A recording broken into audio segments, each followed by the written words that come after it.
I'd like to share an experience. I taught a course. I was doing my PhD in '99, and I got very fortunate to teach a course based on my research. The course was titled Sustainable Communities, Black Farmers in the USA. And I basically developed the course from everything that I was learning from the interviews with the farmers.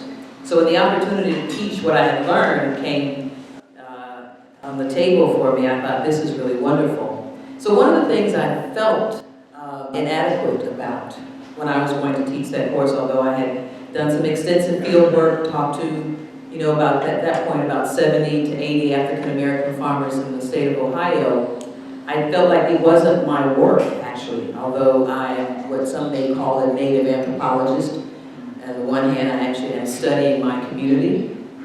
And so, but, I had to get real as my community, they don't have a PhD, right? So I have a certain amount of privilege. So I didn't go in assuming that there's any kind of sense of sameness there. I had to be real. But one of the things I wanted to do, in addition to sort of recognizing some of my inadequacies in being able to teach this topic, is that I wanted to actually honor these farmers. I wanted to bring them in and let them be the authority. I basically wanted to facilitate the exchange between my students and what the farmers had to share. So I co-taught this course with another farmer, and every chance I got, I brought in folks that knew a lot more than I did. We also had a field trip, and we stayed overnight on a farm, and the farmer that we stayed with was William Chambers. At the time, he was 92 years old. And for many of the students at Denison University, which is a very privileged university, when I was there, Bobby McFerrin was the artist in residency. And so many of these students, none of them had ever missed a meal, I would say. And many of them had probably never met an African-American farmer. So the opportunity to stay overnight and learn from Mr. Chambers was just too appealing for them. We actually had a student that wasn't in our class that begged me to go. She said, I know I'm not in this class, but I hear about this field trip. So part of in the curriculum, part of what happened is that there were 3 African-American students in the class, and I would always give honor to the African-American experience. So one of my students, who actually lived in Columbus, Ohio with her grandmother, asked if her grandmother could come to class. I thought, of course she could come to class.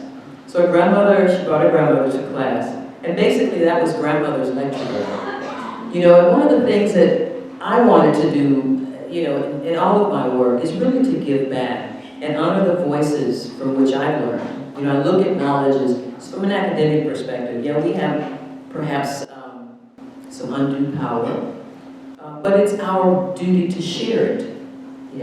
There's this, intellectual imperialism that I remember working on my master's and PhD, and I would, see some of my colleagues, and I felt that's kind of like a colonialized model. And I wanted to make sure that what I did when I came out of school was to give back, is to give some kind of honor and recognition to the people that I had spent some time with and found out what they knew. Information that for them was everyday use, right? I'm writing a periodical article here, but now that I'm a farmer, I garden, it's everyday use for me too. But there was an important, as we talk about this topic, democratization of power. If I could have, I would have given the farmers that I worked with tenure. I would have given them a position on the advisory council.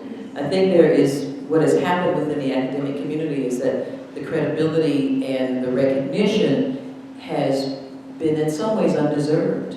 We've taken these beautiful monographs and interviews, and we've got tenure, we've got recognition, and then on the back cover of the book, you may see a footprint about the farmer. And for me, that just didn't feel any kind of way from an equitable way to operate.